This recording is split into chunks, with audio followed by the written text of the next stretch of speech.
Përshëndetje të nderuar shikues, me Edvin Parucën jemi në edicionin qendror informativ në News 24. Jemi me Nisita Tufën në këtë edicion kundër të tjera do të ndjekim. Ambasadori Amerikan Donald Lu komentoi tërheqjen e ish kryeprokurorit Lalla nga sistemi i drejtësisë. Sipas ambasadorit, largimi të korruptuarve dhe të paaftëve është fitore, por tërheqja gjithsesi nuk do të thotë shmangje nga përgjegjësia për korrupsion. Ai shtoi se ata që kanë frikë nga vettingu duhet të kenë frikë edhe nga hetimet penale. Në takimin e 12 të Komitetit Parlamentar të Stabilizim Asociimit Bashkimi Evropian Shqipëri, opozita i ka kërkuar sqarime e qeverisë për zëvendësimin e tahirit në këtë komitet, ndërsa ambasadores Bashkimit Evropian për heshtjen mbi hetimin e ish-ministrit të brendshëm. Kryetaria e delegacionit Parlamentit Evropian Monika Makovej i bën apel politikës hiqni dorë nga luftrat politike. Brenda pak ditësh do të nisë të funksionojë struktura e re Task Force e ngritur në mungesë të prokurorisë speciale. Marrëveshja nënshkruar nga Marku dhe Xhafaj parashikon që kjo strukturë të hetojë krimet në fushën e lëndëve narkotike, pastrimin e produkteve të veprës penale, korrupsionin e të tjerë. Partia Demokratike do t'i drejtohet kuvendit me një kërkesë për hetimin e ish-ministrit brendshëm Sajmir Tahiri dhe për drogën. Kreu i Partisë Demokratike Lulzim Basha tha se komisioni do të hetojë edhe ekzekutivin i cili ka patur dieni për trafikun dhe të përfshirët në të. Një mjet me targa italiane u gjeti zhytur në det pranë plazhit të vjetër në Vlorë, gjë që ngre dyshime të forta se ai mund të jetë përdorur për të tërhequr një gomone me drogë. Dyshimet i përforcon gomonja me drogë që u gjet rreth 1 kilometër larg vendit ku ishte zhytur makina. Komisioneri për migrimin dhe punët e brendshme në Bashkimin Evropian Dimitris Avramopoulos tha sot në Tiranë se Shqipëria ka bërë mjaft reforma e progres dhe gjithmonë më shumë po ecën drejt afrimit me BE-n. Ai tha se mirëpret procesin e vettingut në polici. Deputetja e Partisë Socialiste Antoneta Dhima vendosi sot një kuror me lule në memorialin e Patosit ku qëndron fotoja e Mehmet Shehut. Deputetja vlerësoi luftën e partizanëve shqiptar, teksa pas shpinës së saj qëndronte fotoja e numrit 2 të diktaturës. Artistët e teatrit kombëtar u mblodhën sërish sot për të protestuar kundër zhvendosjes nga teatri kombëtar. Ata kërkojnë të takojnë ministren dhe njoftuan se presin të mërkurën orën 16 në teatrin kombëtar.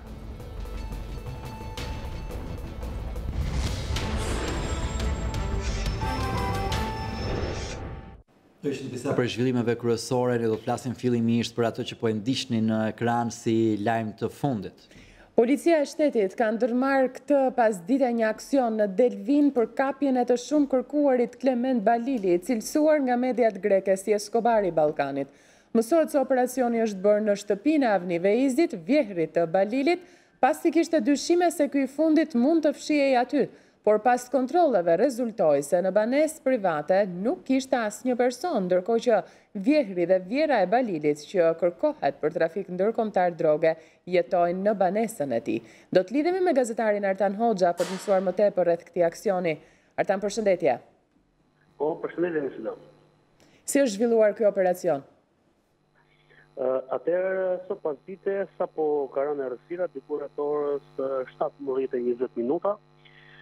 Forcat speciale të mbështetura nga policia lokale e Delvinës dhe e qarkut Gjirokasë kanë rrethuar një zonë të tërë në qytetin e Delvinës.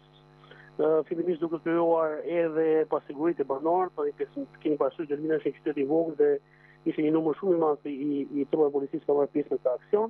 Objektivi ka qenë një banesë private në lagjen papuçi të këtij qyteti.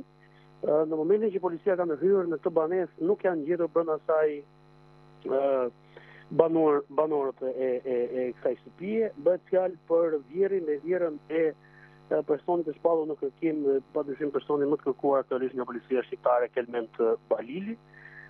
Avniveizi, i cili është vjeri i Klement Balilit, është pronari i kësaj banese. Informacioni paraprak i policisë, të paktën si son burimet e policisë, ka qenë që në këtë banesë mendoi që mund të strehojë apo mund të fshihej Klement Balili, edhe pse në fakt vjeri dhe vjera ati kanë kohë që nuk qëndrojnë aty, por qëndrojnë në Stjarë të Delvinës, në fshatin Stjarë, ku bashkë me nusën e Klement Balilit, që nga momenti kur ai shpallur në kërkim dhe vajza e tyre ka ngelur e vetme dhe ata janë zhvendosur për të qëndruar pranë vajzës.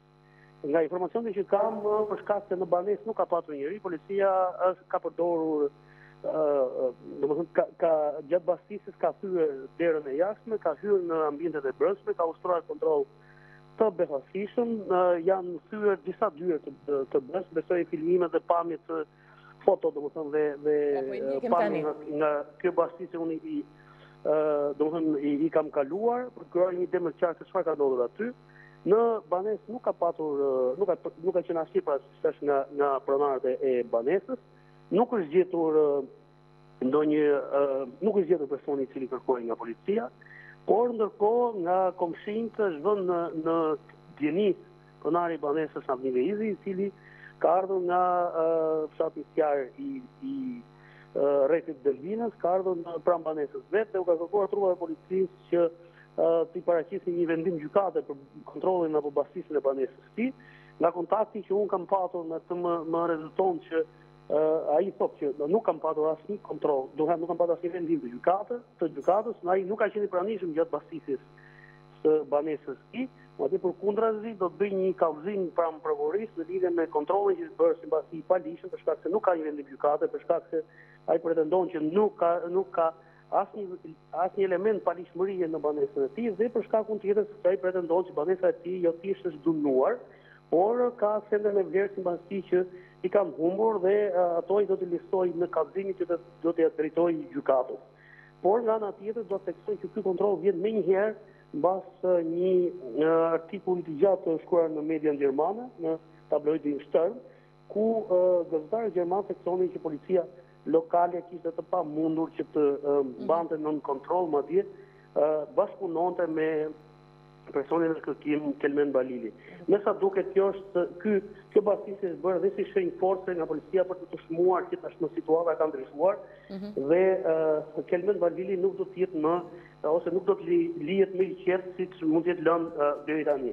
Do të theksoj që drejtori i ri i policisë shtetit, në fakt, Argan Veliu, ka jetuar në qytetin e Delvinës, ka lindur në qytetin e Delvinës dhe ka jetuar për kohë gjatë në qytetin e Delvinës, kështu që ky aksion sigurisht pritet dhe një, domethënë, paraqitet dhe një mesazh të cilën e jep policia e shtetit dhe drejtori i ri në krye të saj ndaj personave që sipas tyre kanë problematik me drejtsinë shqiptare. Ndërkohë nga ana tjetër, në informacionin që unë kam, kontrolli policia është ende në zonë, nuk është larguar nga lagje, nuk e di nëse do të kontrollohen apo jo dhe banesa të tjera, por në orë të zhvillim pritet të kemi informacione të reja në lidhje me operacionin e fundit të policisë në qytetin e Delvinës. Faleminderit tani për informacionin që përcolle. Faleminderit. Shterta Noxha me informacionet më të fundit nga operacioni në Delvin.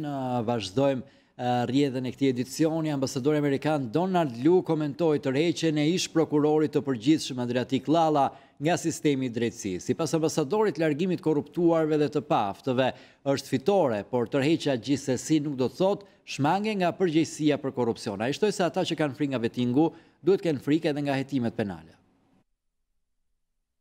Të shtunën i shkryer prokurori Adriatik Llalla i dorëzoi presidentit kërkesën për të tërhequr nga e drejta e emërimit në gjykatën e apelit. Njëherë është ai u drejtua organeve të vetingut me kërkesën për të mos iu nënshtruar këtij procesi. News24 dhe Balkanweb pyetën ambasadorin amerikan Donald Lu për këtë veprim të ish kreu të akuzës, që jo pak herë është bërë pjesë edhe e fjalimeve kritikuese të zyrtarit të lartë amerikan. Duke e konsideruar këtë si një akt individual, ambasadori Lu thotë se spastrimi i drejtësisë nga të korruptuarit është një arritje. Vendimi për të tërhequr është një vendim personal, por largimi çdo gjykatësi apo prokurorit të korruptuar e të paaft është një fitore në betejën për një sistem drejtësie më të mirë. Ata nuk mund të rikthehen në sistem për 15 vjet. Në vijim të interesimit të News24 për Llallën, krye diplomati amerikan në vendin ton heq dyshimet nëse pas tërheqjes nga sistemi do t'i nënshtrohet ose jo procesit të vetingut. Tërheqja nuk i shfaqson këta ish zyrtar nga përgjegjësitë e mundshme penale për korrupsion apo shpërdorim të tyre. Ata që kanë frikë nga vetingu, duhet kenë frikë dhe nga hetimet e pashmangshme penale. Mandati Adriatik Llallës përfundoi më 7 dhjetor 2017, pas qëndrimit në krye të organit të akuzës për 5 vite, gjatë procesit të zëvendësimit të tij me një prokuror të përkohshëm, ishte sërish Donald Lu, që foli ashpër. Ai tha se Shqipëria duhet të zgjedhë një krye prokuror që të mos mbrojë më politikanët e korruptuar, duke u referuar indirekt Adriatik Llallës, që sipas ambasadorit ka mbyllur çdo dosje korrupsioni.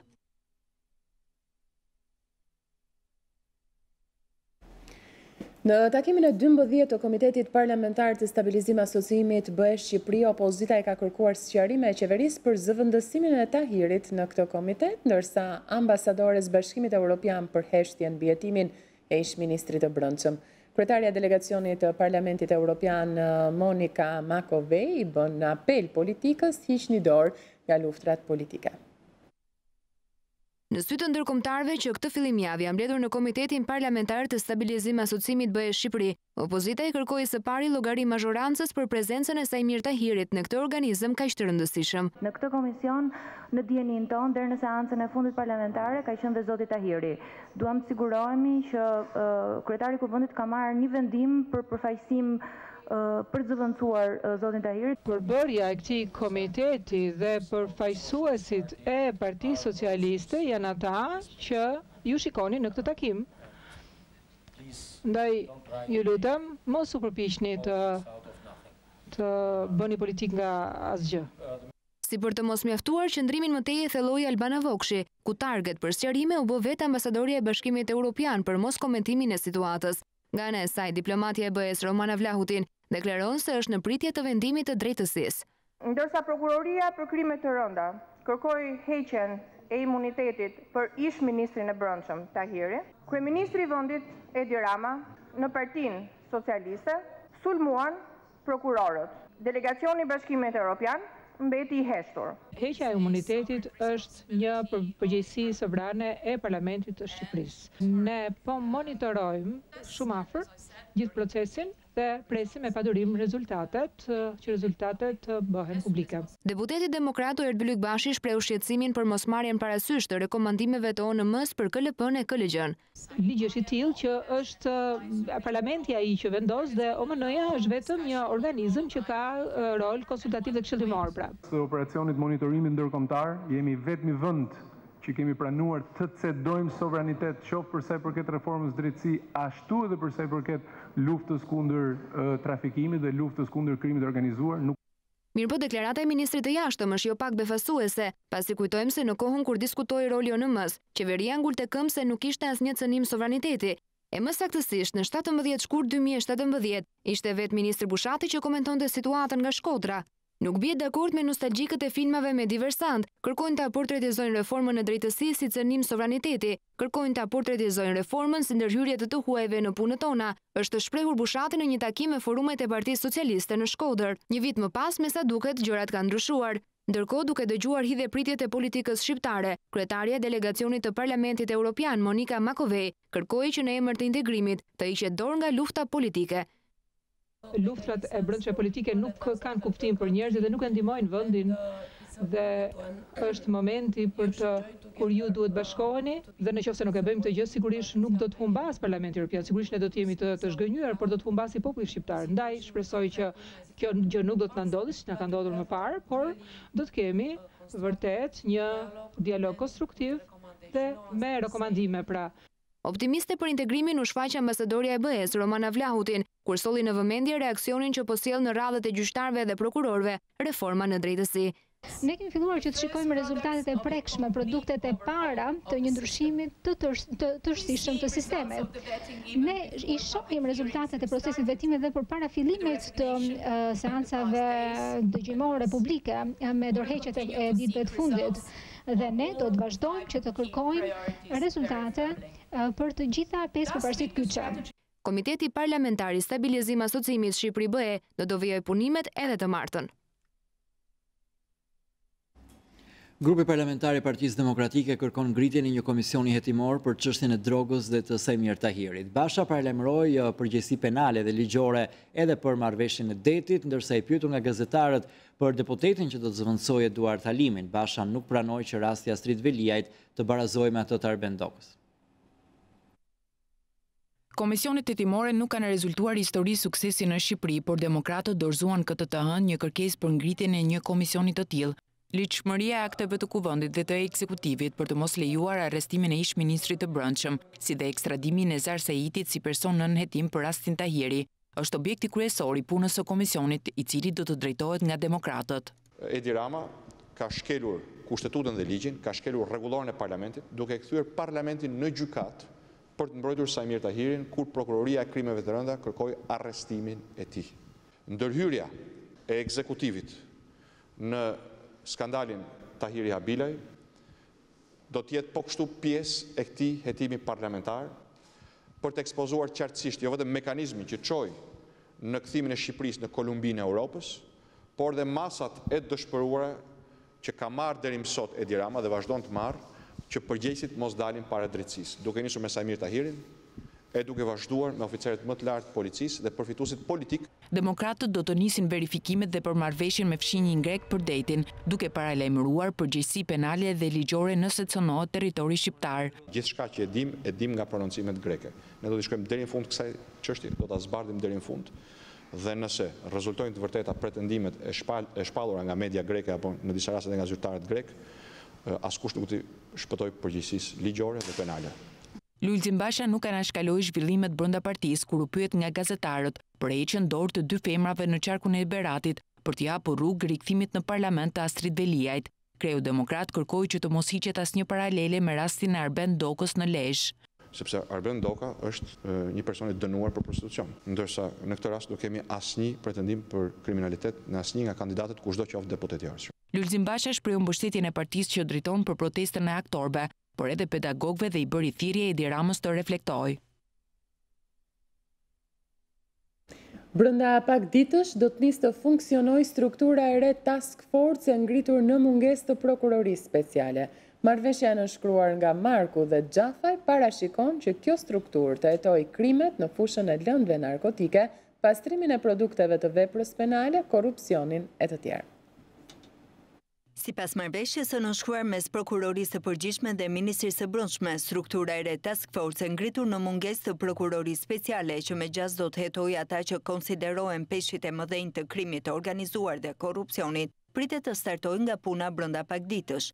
Referuar marrëveshjes, brenda afatit 5 ditor duhet të saktoheshin prokurorët që do të ushtrojnë detyrën pranë seksioneve të posaçme të përkohshme, të parashikuara për të funksionuar pranë prokurorisë për krime të rënda, si dhe prokurorive të rretheve gjyqësore Tiranë, Durrës, Elbasan, Lezhë, Shkodër, Fier, Gjirokastër dhe Korçë.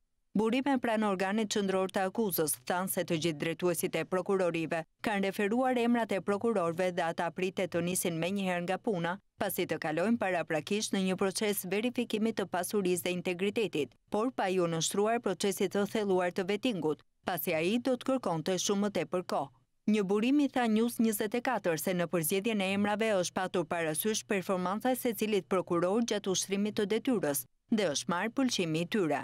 Në pikën 3 të kësaj marrëveshje parashikohen veprat penale që do të hetojnë këto struktura të posaçme, që janë ato në fushën e lëndëve narkotike, pastrimit të produkteve të veprës penale ose veprimtarisë kriminale, korrupsionit, pasuria në sferën ekonomike, shoqërive tregtare, sekuestrimit dhe konfiskimi i aseteve kriminale dhe vepra të kryera nga subjekte të posaçme të përcaktuara në nenin 135 fraksion 2 të Kushtetutës. Marrëveshja e cila u firmos nga Arta Marku dhe Fatmir Gjafaj parashikon që strukturat e reja të funksionojnë deri në ngritjen e prokurorisë speciale, e cila sipas ligjit do duhet të kishte nisur nga funksionimi muaj më parë.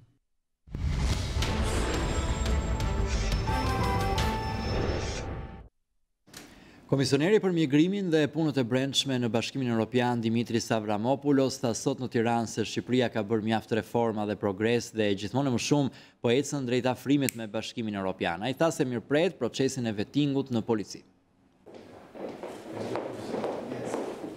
Komisioneri për emigracionin Dimitri Avramopoulos dhe ministri i brendshëm Fatmir Gjafaj firmosën në Tiranë një marrëveshje që parashikon ardhjen në Shqipëri të një ekipi të rojes bregdetare për luftimin e emigracionit të palishëm dhe rritjen e sigurisë në kufi.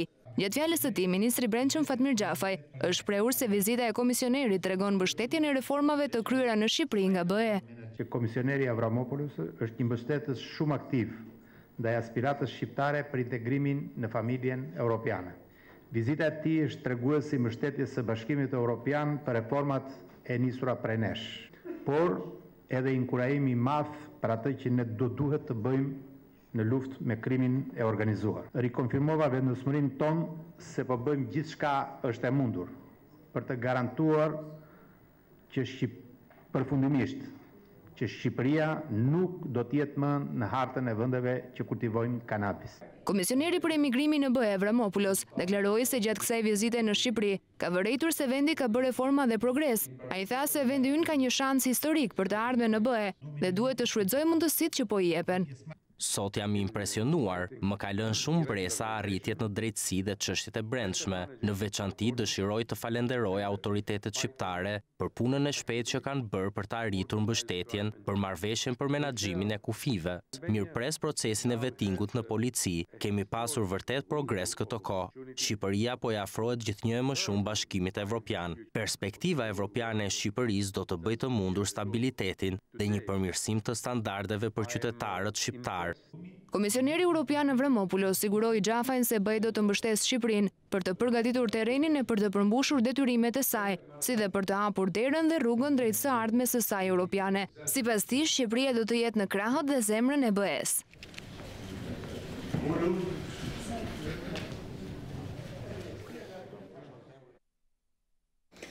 Një automjet me targa italiane u gjet sot në mëngjes si zhytur në det pranë plazhit të vjetër në Vlorë. Braktisja e mjetit në ujë ngre dyshime të forta se ai mund të jetë përdorur për të tërhequr në ujë gomonën me rreth 500 kg drog, që u gjet pak minuta më vonë, pak më larg. Deri tani, 3 persona janë shoqëruar në polici. Një automjet me targa italiane u gjet sot në mëngjes si zhytur rreth 20 metra brenda në det, në vendin e quajtur plazhi vjetër në Vlorë. Ishin banorët e zonës ata që pikasën mjetin tip Jeep me targa BG 643 GZ. Braktisja e mjetit në ujë ngre dyshime të forta se ai mund të jetë përdorur për të tërhequr gomonen me drogë, që u gjet vetëm pak minuta më vonë, 1 kilometër larg mjetit. Edhe pse me targa italiane dyshimet janë se pronari i saj është një shtetas shqiptar.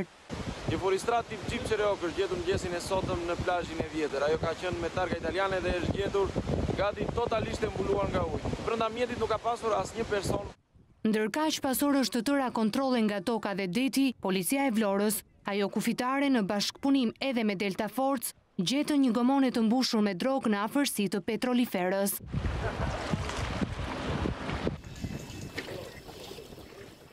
Në gomonen 5 metra të gjatë besohet se ishin ngarkuar rreth 500 kg kanabis sativa, e cila nuk mbërriti në destinacionin e parashikuar në Itali.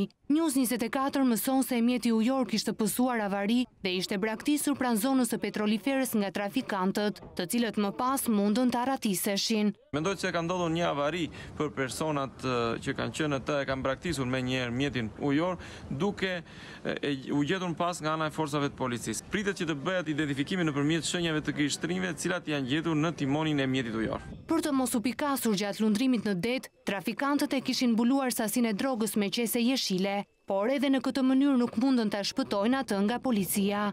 Pas zbulimit të gomones, 3 persona janë shoqëruar për të pyetur rreth ngjarjes. Për shkak të sekretit hetimor, policia nuk zbar detaje të mëtejshme rreth ngjarjeve, nëse këto kanë lidhje me njëra tjetrën, as për pronësinë e mjetit tip Jeep, por bën me dije se po hetohet për identifikimin dhe kapjen e personave të përfshirë në këtë veprimtari kriminale.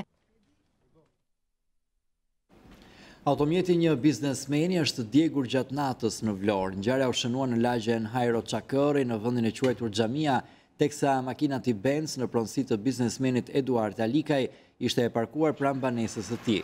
Paraprakisht dyshohet se zjarrvënia është e qëllimshme, por ende nuk dihen autorët dhe motivet. Burimet tregojnë për News24 se nga kamerat e sigurisë në zonë është pikasur një person me biçikletë dhe i maskuar, i cili dyshohet të jetë autori i zjarrvënies, megjithatë hetimet për zbardhjen e ngjarjes vijojnë. Biznesmeni Alikaj nuk është emër i panjohur për policinë, pasi më herët është përfshirë në konflikte në qytetin e Vlorës. Rreth një vit më parë Alikaj u përfshi në një sherr me thika ku mbeti i lënduar edhe vet. Biznesmeni së bashku me një person tjetër u prangos pasi plagosën 3 persona në sherrin e dhunshëm për një vend në parking. Pas presidencës, edhe kuvendi ka shpallur vakancën në radhët e gjykatës kushtetuese, por edhe pse 2 institucionet janë brenda fateve ligjore, procesi pritet qëndroj.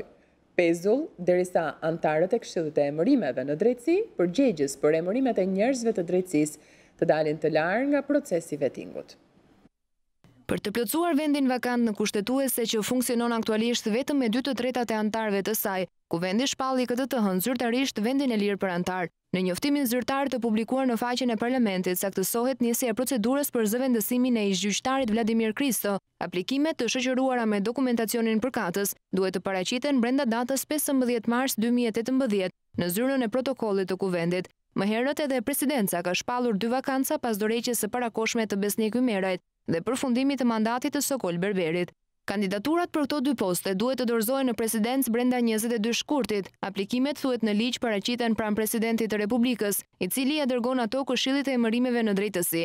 Kryetari i KED-s brenda 5 ditëve nga dita e publikimit të listës së kandidatëve, thërret mbledhjen e Këshillit që shërton plotësimin e kushteve dhe kritereve ligjore nga kandidatët për gjyqtar të gjykatës kushtetuese. Mirë po edhe pse 2 institucionet janë brenda çdo afati ligjor, ngërçi për plotësimin e vakancave qëndron te vetë KED. Antarët e saj, sipas nenit 179.11 të Kushtetutës, janë nënshtruar procesit të menjëhershëm të vetingut dhe kësaj janë ende nën verifikim. Burime jo zyrtare pranë këtyre institucioneve thonë për News24 se gjasat tregojnë që përfundimi i këtij procesi mund të jetë në fund të muajit mars. Deri atëherë, pavarësisht procesit procedurial që do të bëjnë presidenca dhe kuvendi, gjykatës kushtetuese nuk mund të shkojë asnjë antar për plotësim të vendeve boshe, çka do përkthehet në shumë vonesa brenda sistemit gjyqësor.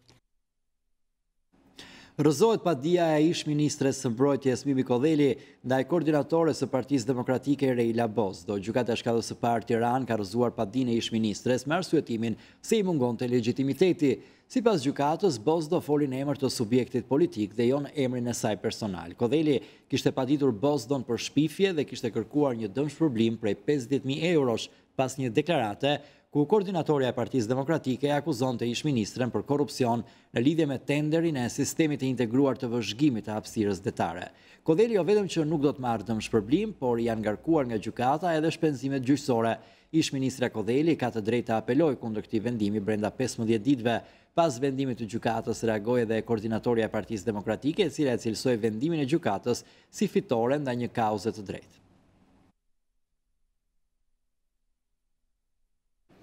Policia e shtetit pritet që gjatë kësaj jave të ristrukturohet në të gjitha nivelet e saj. Sipas këtij ndryshimi pritet që të rritet roli i inspektorit të zonës, gjë që do të sjellë një kontroll më të madh të territorit edhe parandalim të shumë ngjarjeve kriminale.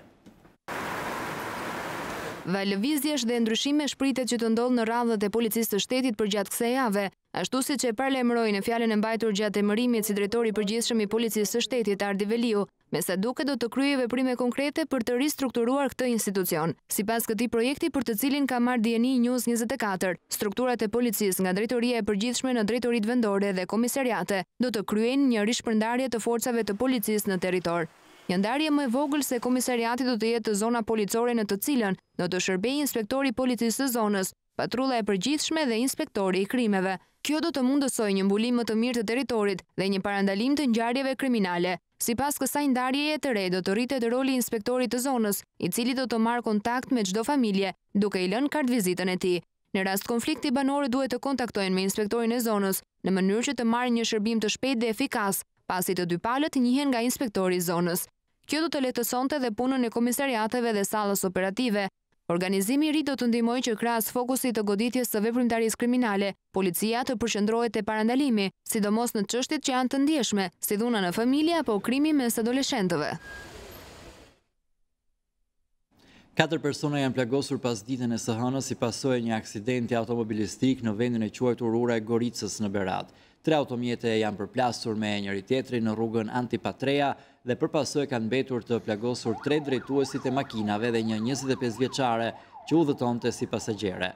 Të plagosurit janë dërguar në spitalin rajonal, prej ku mësohet se 25 vjeçaria me iniciale KC është në gjendje më të rëndë dhe i është nënshtruar një ndërhyrje kirurgjikale, ndërkohë policia po punon për të zbardhur shkaqet e aksidentit. Një 40 vjeçar ka humbur jetën mbrëmjen e dieshme në Shkodër pasi u përplas nga një automjet. Viktima është identifikuar si Gëzim Selimi, 40 vjeç nga Komani. Aksidenti ka ndodhur në vendin e njohur si Harku i Bërdicës, ku një makinë me targat Kosovës përplasi për vdekje 40 vjeçarin teksa po kalonte në rrugë. Mësohet se makina drejtohej nga Murgesha Luljeta Marku, e cila po udhëtonte drejt Kosovës. Policia po punon për zbardhur shkaqet e aksidentit, ndërsa 47 vjeçaria nga Gjakova është shoqëruar në polici për veprimet mëtejshme. Një tjetër aksident është shënuar mbrëmjen e djeshme në Korçë, ku një 40 vjeçar është plagosur rënd. Sipas policisë, 40 vjeçari me iniciale RB ka humbur kontrollin e mjetit dhe ka rënë nga ura në fshatin Polen. 40 vjeçari u transportua në spitalin e Korçës, ku ndodhet nën kujdesin e mjekëve.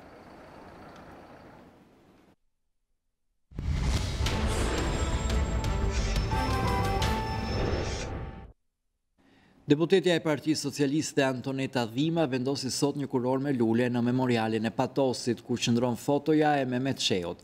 Deputetja vlerësoi luftën e partizanëve shqiptar, teksa pas shpinës së saj qëndronte fotoja e numrit 2 të diktaturës. Deputetja e Partisë Socialiste Antoneta Dhima ka vendosur një kuror me lule në memorialin e dëshmorëve të Patosit me rastin e çlirimit të këtij qyteti. Kjo është diçka e zakonshme në përkujtimoret e çlirimit të qytetit, por skandali qëndron në faktin se në memorial dëshmorët janë përfaqësuar nga Mehmet Sheu, kryeministri më i gjatë i diktaturës komuniste në Shqipëri. Ceremonia është organizuar me rastin e ditës së çlirimit të qytetit dhe deputetja Dhima ka vlerësuar luftën e partizanëve shqiptar. Pas 10 rasteve ku fotografitë e Enver Hoxhës dhe personazheve të tjera të regjimit komunist shfaqeshin në ceremonitë që përkujtojnë luftën çlirimtare dhe të cilat kryeministri Rama i ka dënuar dhe ndaluar më herët, vetë deputetja socialiste ka nderuar haptas një personazh të njohur të diktaturës. Partia Socialiste ka vlerësuar dhe vlerëson luftën antifashiste nacional çlirimtare. Ne nuk e kemi gjetur Shqipërinë këtë që kemi neve sot. Kanë qenë të gjithë ata dëshmorë që kanë dhënë luftën për çlirimin e këtij vendi, për këtë liri që ne të gjithë e gëzojmë sot. Lavdi luftës antifashiste nacional çlirimtare. Lavdi dëshmorëve të cilët kanë rënë për lirinë e vendit. Gjatë gjithë kohës që fliste pas shpinës së saj qëndronte fotoja e Mehmet Sheut, pranë pllakatës në të cilën shkruaj: Më 10 shkurt 1943. Qeta plake Mallakastrës dhe qeta plake Vlorës sulmuan garnizonin fashist në Patos dhe azgjësuan centralin elektrik, puset dhe makineritë e naftës së armikut. Shfaqja e fotove të figurave më të larta të regjimit komunist në aktivitete ku pjesëmarrës kanë qenë edhe personalitetet më të larta drejtuese, jo pak herë ka shkaktuar debate në opinionin publik. Në aktivitetin për 70 vjetorin e çlirimit të Tiranës në 17 nëntor 2014, teksa zyrtarët më të lartë të shtetit me kryeministrin Rama në krye zhvillonin homazhe, veteran të luftës antifashiste nacional çlirimtare dhe simpatizant, mbanin parolla dhe shpalosën portretin e diktatorit Enver Hoxha. Aso kohë kryeministri Rama do të kritikonte ata që hynë me fotografi në aktivitet, duke i cilësuar si diversant. Të vdekurit me të vdekurit, të gjallët me të gjallët, do të shprehej ai. Ndërkohë ish ambasadori amerikan Aleksandar Arvizu do të cilësonte këtë shfaqje fyerje për shqiptarët. Një vit më pas, në 5 maj të 2015-s, garda dhe policia nuk lejuan përfaqësues të Partisë Komuniste t'i bashkoheshin ceremonisë përkujtimore pranbarezave të dëshmorëve. Dhe neve do të luftojmë kundër neofashizmit siç luftuan shokët tanë. Por pavarësisht ndalimeve të tilla, simbolet komuniste rishfaqen sa herë ka aktivitete në kujtim të rënëve të luftës antifashiste nacional çlirimtare. Kujtojmë këtu ceremoninë e organizuar vitin që shkoi në Pezë me rastin e 75 vjetorit të konferencës së Pezës. Veteranët dhe përfaqësuesit e Partisë Komuniste nxorën fotot e ish diktatorit Enver Hoxha, ndërsa mbahej në duar nga disa fëmijë. Opozita do të akuzonte kryeministrin për ringjallje të simboleve komuniste. Pedagogët kanë marrë sot pagat e muajit janar të vonuara për shkak të përgatitjes së akteve nënligjore në kuadër të ligjit të ri për arsimin e lartë. Në një intervistë në News24, zëvendës ministri Ervin Demo siguroi se ligji i arsimit të lartë është mundësi për zgjerimin e autonomisë financiare të universiteteve. Ndërçi për pagat e pedagogëve është zgjidhur këtë të hënë dhe në llogaritë e tyre janë depozituar paratë e muajit janar. Në një intervistë në News24, zëvendës ministri i arsimit Ervin Demo i cilësoi të kotë zhurmën e shkaktuar në media ditët e fundit, duke theksuar se Ministri i Arsimit kishte nisur procedurat për të zgjidhur këtë problematikë që javën e kaluar. Në mënyrë konstante ne kemi qenë afër kësaj situate dhe e kemi ndier si detyrim që asnjë ditë histori e pagave mos vënore. Dhe po them që ajo që është dhënë si zgjidhje ka filluar që javën e kaluar, duke ju referuar edhe vëmendjes veçantë që ka pasur Ministri i Arsimit. Dhe pagat që kanë kaluar sot, kanë kaluar si rrjedhoi e punës që është bërë javën e kaluar. Dhe kjo punë është bërë përpara se dilte opozita ta bënte lajm dhe përpara se dinin vetë pedagogët ta bënin lajm. Ne I qëndrojmë besnik standardit që universitetet duhet të gëzojnë detyrimisht autonomi financiare, se pa autonomi financiare nuk ka autonomi akademike. Zëvendës ministri shpjegoi shkaqet e vonesës së pagave, duke theksuar rëndësinë e akteve nënligjore për zgjerimin e autonomisë financiare të universiteteve. Ne kemi pasur një diskutim të gjatë, ku kemi pasur qëndrime të ndryshme, ku qëndrimi i Ministrisë së Arsimit e nënvizoi edhe një herë është që institucionet publike dhe vetë në frymën që ka ligji I arsimit lartë të kenë autonomi të plot financiare për ato të ardhurat të cilat do të gjenerojnë, por edhe ato të ardhurat të cilat I kalojnë këtyre institucioneve në formë granti. Dhe kjo ka sjellë një lloj, po e quajmë vonese të një akti të caktuar. Pak pasi parat kaluan në llogaritë bankare, pedagogu I Universitetit të Tiranës Romeo Hanxhari e ka refuzuar pagën, pasi siç thot ai, vjen nga tarifat e studentëve. Unë si pedagog I Universitetit të Tiranës e refuzoj pagën nëse ajo më vjen nga tarifat e studentëve të mi, e pa tolerueshme, ne jemi universitet publik. Pagën duhet të na e paguaj qeveria e këtij shteti, kjo është antikushtetuese, unë refuzoj pagën dhe protestoj. 2 ditë më parë, ministria Nikola u kërkoi ndjes pedagogëve për vonesën e pagës, ndërsa nuk kurseu as kritikat për administratorët e universiteteve, që nuk vepruan në kohë për të shmangur këtë situatë. Forumi pedagogëve të Universitetit të Tiranës ka dalë me një deklaratë pas vonesës me pagat e muajit janar. Pedagogët e kanë vënë theksin tek ligji I arsimit lartë që sipas tyre ka krijuar kaos në universitetet publike. Ashtu siç kishin lajmëruar, pedagogët e Universitetit të Tiranës kanë zhvilluar këtë të hënë një takim ku kanë diskutuar për gjendjen e universiteteve publike. Përveç vonesës 12 ditore në marrjen e pagave të muajit janar, pedagogët e kanë vënë theksin tek problemet që sjell sipas tyre, përmbajtja dhe zbatimi I ligjit të ri për arsimin e lartë. Problemi I parë është problemi I bllokimit total të universitetit. Bllokimi I cili ka ardhur nga funksionimi dhe mos funksionimi I ligjit për arsimin e lartë. Gjithë, po themi, strukturat menaxheriale që bëhen për ligjit kanë dështuar në menaxhimin e universitetit. Bordi I administrimit me këtë situatë që ka krijuar në universitet për gati një viti, po të kishte përgjegjësi do duhet të jepte dorëheqje. Qeveria ka bërë disa akte nënligjore, jo provizore, por që faktikisht universiteti publik nuk funksionon. Ndërkohë që universitetet ndodhen në prag të sezonit të provimeve, Forumi I pedagogëve ka kërcënuar me grevë nëse Ministria e Arsimit nuk pranon të ulet në negociata dhe të marrë parasysh kërkesat e tyre. Ka disa alternativa, mundësia një greve, normalisht mundësia negociatave, të krijojmë një grup përfaqësues në negocim me qeverinë, që do thot me kryeministrin, me ministrin e arsimit dhe me institucionet, me autoritetet e zgjedhura të universitetit. Mark Marku, shefi departamentit të gazetarisë, shtoi se universiteti po përballet me kushte degreduese për mosimdhënien dhe kërkimin shkencor. Aktualisht ne përfutemi në sezon provimesh dhe nuk kemi as fotokopje, as një prej fotokopjeve të fakultetit nuk punon, nuk ka letër të bardhë format A4, nuk ka që ne të provojmë tezat e provimeve, nuk ka shkumsa, nuk ka fshirëse për drasat e zeza, nuk ka energji, nuk ka ngrohje, nuk ka absolutisht asgjë nga ato që kërkohet. Pavarësisht qëndrimit të pedagogëve, Ministria e Arsimit ka theksuar se aktet nënligjore do të miratohen së shpejti, ndërsa ka shtuar se ligji I ri I arsimit të lartë është mundësi e re e zgjerimit të autonomisë financiare të universiteteve. Për të rritur më shumë sigurinë në shkolla, nga shtatori nëpër shkollat e vendit do të ketë oficer sigurie. Fillimisht projekti do të pilotohet në 15 gjimnaze të Tiranës për të shtrirë brenda 3 viteve në vijim në të gjitha shkollat 9-vjeçare dhe të mesme të vendit. 15 gjimnaze në Tiranë do t'jenë të parat shkolla ku do të pilotohet projekti më I ri I qeverisë për oficerit e sigurisë në shkolla. Në prezantimin e projektit për pasjen e shkollave më të sigurta, Kryeministri Rama tha se oficeri I sigurisë, më shumë se sa në rolin e policit, do të ketë rolin e kujdestarit për mbarvajtjen brenda ambienteve të shkollës. Jemi të vetëdijshëm që mes mësuesve, prindërve, nxënësve dhe policisë shtetit për gjitha ato raste shqetësuese të vogla apo të mëdha që shfaqen në jetën e shkollës ka një hendek, ka një boshllëk. Dhe për këtë arsye do të krijohet figura e oficerit sigurisë.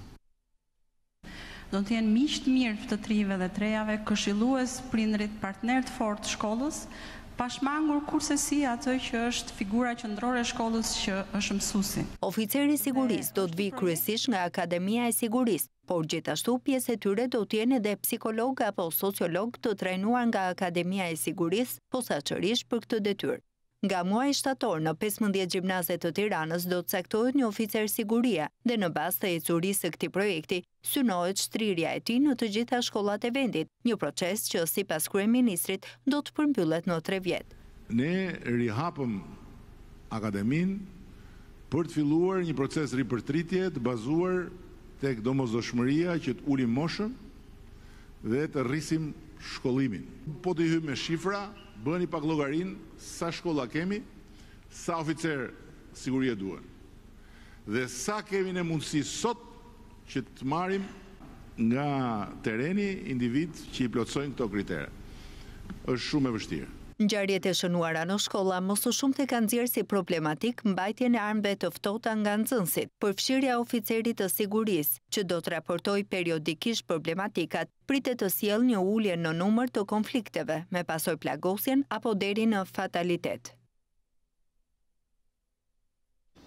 Ishte përndjekurit nuk janë të detyruar të paraqesin vërtetim për kohën që kanë punuar në minier, pasi Instituti i Sigurimeve do të njohë automatikisht çdo vit burgu si 2 vite pune për efekt të pensionit. Pas ankesës që bën në platformën Shqipëria që duam për pamundësinë e sigurimit të këtij dokumenti, ministri Ahmetaj u dha të drejtë dhe i siguroi se ndryshimet në ligj janë gati për të zgjidhur këtë problem.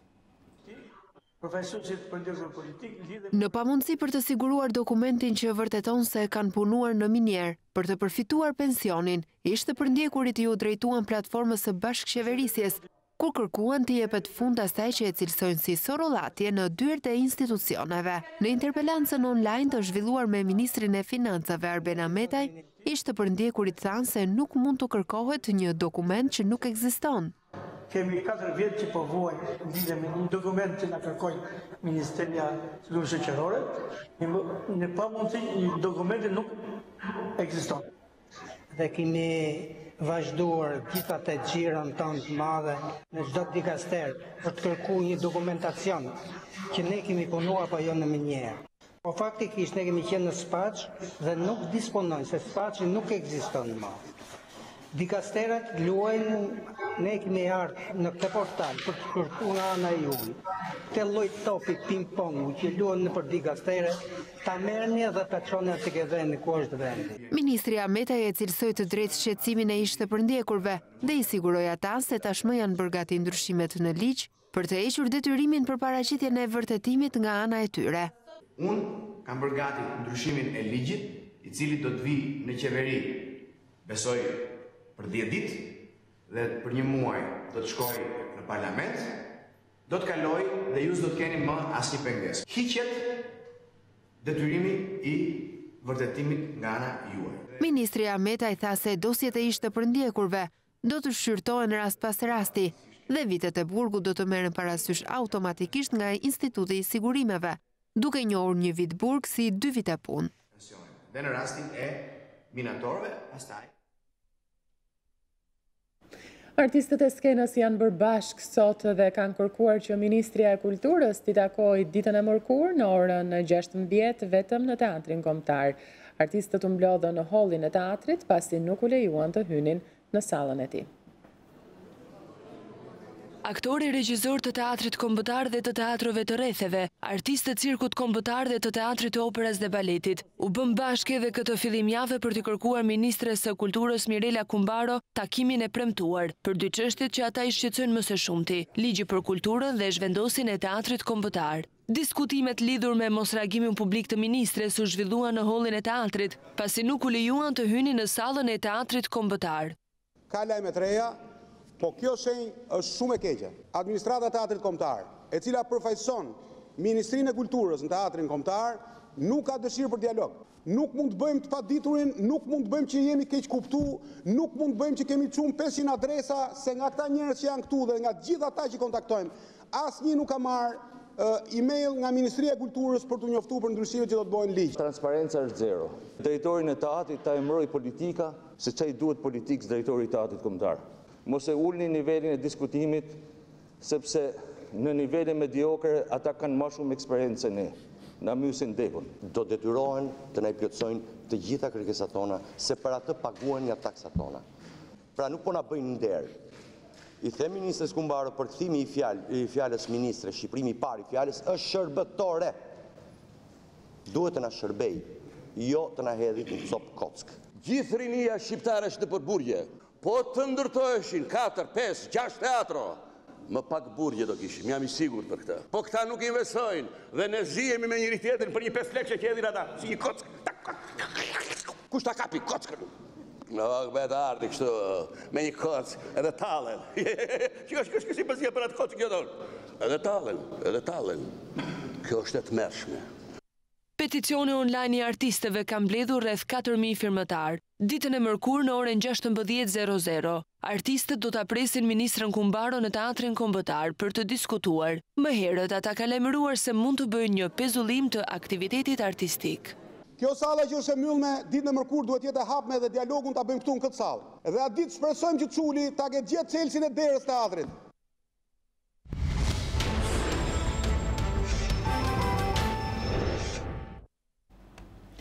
Edhe pse u lajmërua nga kryeministri Edi Rama për anullimin e lejeve koncesionare në Luminosum, ende nuk ka një vendim përfundimtar. Sipas ministrit e Energjisë Damian Gjiknuri, pritet që paraprakisht të bëhen veprimet për verifikimin e lejeve mjedisore nga Agjencia e Mjedisit. Ministria e Energjisë mund të vendosë për anullimin e lejeve për hecet në Luminosum, vetëm kur të ketë në dorë mendimin përfundimtar negativ të Agjencisë së Mjedisit. I pyetur nga gazetarët, ministri Damian Gjiknuri tha se do të shikohet nëse ka falsifikime të dhënash apo jo. Nëse autoritetet mjedisore do të vlerësojnë që ky projekt i miratuar nga agjencitë përkatëse që përgjigjen për mjedisin ka ndikim negativ, kanë detyrimin ligjor që të marrin përsipër shfuqizimin e këtij akti. Nëse ka të dhëna që qëndrojnë, pra të dhëna të falsifikuar, ato është autoriteti përgjegjës që duhet të shkojë deri në fund. Ministria e Energjetikës dhe Infrastrukturës është e gatshme që nëse bie, pra ka ai akt administrativ anullohet, ne automatikisht do të fillojmë procedurat tona dhe kjo është, ne kemi bërë dhe herë të tjera këtë. Më herët ministri Gjiknuri ishte i ftuar në Komisionin e Veprimtarisë Prodhuese ku foli për disa ndryshime në ligjin e energjisë, teksa demokrati Florian Mima akuzoi qeverinë aktuale për ndryshimin e koordinatave të ndërtimit të hidrocentraleve në Luminosum. Dhe ky gabim është vërtet kriminal, sepse atë koncesion 100% në përputhje me ligjet e shtetit të asaj kohe, të miratuar me një fuqi të caktuar, me një distancë caktuar, larg kataraktit, ju e keni marrë dhe e keni masakruar, duke e rritë fuqin nga 0.5 mega në 1.5 mega. Ministri Shaptilograf ka bërë 20 kontrata ditën e fundit para se t'i nga zyra. Kush një nga këto është dhe kjo, mbase nuk e mbamën. Disa ditë më parë, kryeministri Edi Rama e ka quajtur si një gabim padashje dhënien e lejeve për ndërtimin e 2 hidrocentraleve, duke thënë se qeveria nuk ishte në dieni të ndryshimit të vendodhjes së tyre, duke i çuar në zona të mbrojtura, dhe se për këtë do të gjenden përgjegjësit. Heqja nga skema e ndihmës ekonomike ka irrituar shumë familje në nevojë në Gjirokastër, Kukës dhe Durrës, teksa shprehen se nuk kanë asnjë të ardhur dhe mundësi punësimi. Banorët thonë se është e padrejtë t'ju hiqet ndihma ekonomike. Drejtoria Rajonale e Shërbimit Shtetëror thotë se arsyet kanë qenë të shumta, por apelon që për banorët ekziston një mundësi e dytë deri në 14 shkurt. Sistemi i ri i pikëzimit elektronik ka lënë jashtë skemës së ndihmës ekonomike një numër të madh familjesh në Gjirokastër. Teksa vitin e kaluar numëroheshin 1728 përfitues, sot vetëm 454 kanë arritur të përziden për të marrë ndihmë ekonomike. Banorët e mbetur jashtë skemës thonë se ato të ardhura kanë qenë varg shpëtimi për ta. Tani ku të vete unë? Kam kërkuar punë, unë kërkoj fshes. Kërkoj dhe kazmas, më trëmbet cili. Na vjen uru që jo t'ja u presin, po si e pret e lisin me një sopat, e pret duke ditu në këtë gjëndje që jetojnë fëmijët e mi, pa buk, pa gjumë. Shkaqet e refuzimit janë deklarimet e parregullta apo pikët e pamjaftueshme. Aplikantët nuk kanë deklaruar makinën, nuk kanë deklaruar pensionin e invaliditetit, të ardhurat e tjera, apo qofte edhe për shkak të rifreskimit të historikut të tyre. Nga skema e ndihmës ekonomike janë penalizuar 3630 familje në rajonin e Kukësit, duke revoltuar shumë banor. Jemi vetëm i vend në Europë, Kukësi, që është më i varfër ndihmë ekonomike, na vjen sa më shpejt, sepse nuk kena as buk për muajin shkurt. Kur kemi shkuar, na kanë thonë duam një letër toke, në dokumentetër jo, kemi aplikuar dhe det problemi tashi ka vonë kufizime. Ashia thot tashi. Jo thot s'ke po regjistrim në zyrën e punës shëndetare, ne regjistruar në jetë vazhdueshme. Në skemën e ndihmës së re ekonomike rezultojnë 3140 përfitues nga 6775 aplikime të kryera. Këto janë disa nga arsyet që renditen si kritere penalizuese për banorët që nuk përfituan. 1000 familje janë penalizuar për mos plotësim të kritereve ose të fitimit pikëve në formulë. 400 familje janë penalizuar sepse nuk janë paraqitur pranë zyrës punës në Kukës për të deklaruar si të papunë. Janë 1700 familje që penalizohen qoftë për sistemin e makinave, qoftë për sistemin e pagesës pensioneve, për sistemin e punësimit. Vetëm në vitin 2017, nga lista e ndihmës ekonomike, në të cilën përfshiheshin plot 1156 persona në Durrës, 488 prej tyre janë larguar. Oji, u bone 7-8 muaj u bone. Si ma ka s'ma asë dhe gjë për kraje. Kjo situatë ka sjellë që në rrugët e Durrësit, madje këtu tek Pallati Sportit Ramazan Njala të shtrohen të varfrit e të pastrehet. Megjithatë, një tjetër mundësi ekziston për të gjithë ata që kanë patur probleme me plotësimin e dokumentacioneve. Drejtoritë rajonale të shërbimit shtetëror apelojnë banorët që të riaplikojnë brenda datës 14 shkurt.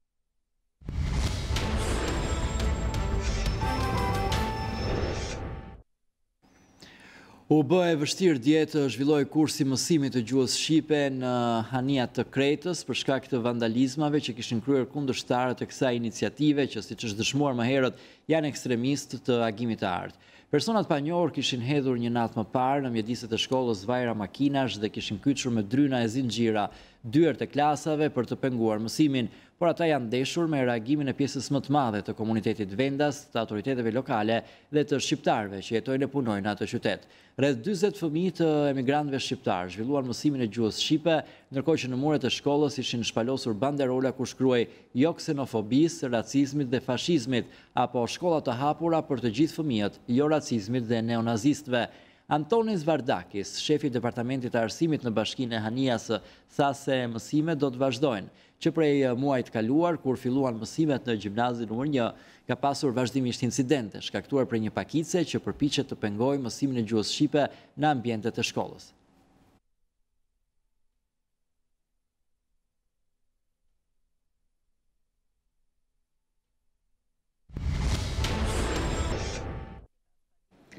Atmosfera e Shën Valentinit ka përfshirë kryeqytetin, bizneset dhe qendrat tregtare janë përshtatur më së miri me valën e dashurisë dhe para 14 shkurtit kanë zbuluar vitrinat me ide dhuratash dhe atmosferë frymëzuese për të nxitur edhe ata që akoma nuk dinë çfarë dhurate të bëjnë. I found a love for me. Well, darling, just dive right in. Follow my lead. Well, I found a girl, beautiful and sweet. Well, I never knew you were the someone waiting for me. 'Cause we were just kids when... Shën Valentini po troket, është dita për të festuar romancën, dashurinë e besnikërinë. Është dita më e ëmbël e vitit që nga çokollatat, trëndafilat e kuq, deri tek përqafimet, puthjet dhe fjalët e dashurisë. Tirana do të dashurojë edhe më shumë këtë 14 shkurt. Kryeqyteti është zbukuruar enkas për të pritur Shën Valentinin duke hedhur krave, petkun e kuq të dashurisë. E kuqja e dashurisë i ka dhënë më shumë hieshi dhe ngjyra qytetit, duke bërë që qytetarët ta ndjejnë afrimin e kësaj feste. Ndërkohë që të shumt janë ata që shpenzojnë tmerrsisht për t'i dhënë shkëlqim kësaj date. Të tjerë besojnë se është festë komerciale asgjë më tepër. Si bizneset që e trajtojnë ekskluzivisht si festë tipike komerciale, ne jemi referuar qendrës më të madhe tregtare në vend TEG për të treguar prirjen e bizneseve në këtë periudhë. Më shumë se sa blerja një dhurate TEG do të shndrohet në dasmën më të madhe në Shqipëri. Plot 100 çifte të dashuruarish pritet të japin premtimin njëri tjetrit në një ambient të vërtet dasme sjell nga Ami Event.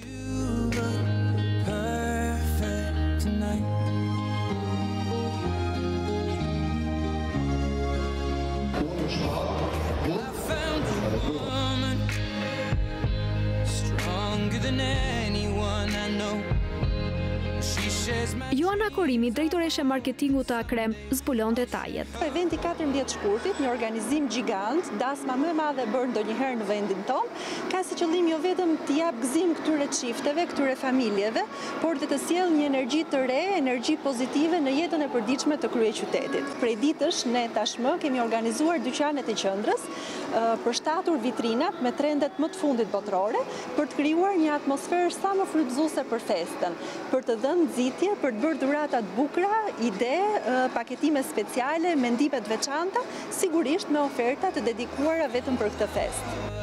Ashtu si në mbar botën, shqiptarët po festojnë masivisht Shën Valentinin. Interesant është fakti që në këtë festë janë meshkujt ata që shpenzojnë gati 2 herë më shumë se femrat. Joana Korimi, drejtoresha e marketingut të Akrem, zbulon se çfarë do të dhurojnë shqiptarët këtë 14 shkurt. Si në shumicën e vendeve, produktet më të shitura janë sigurisht lulet, çokoladat, bizhut, aksesorë të ndryshëm, por në vendin tonë një përqindje të madhe shitjesh zën dhe produktet si celular apo produktet të kujdesit personal. Shën Valentini në TEG shoqërohet me shumë oferta dhe ulje çmimesh nëpër dyqane.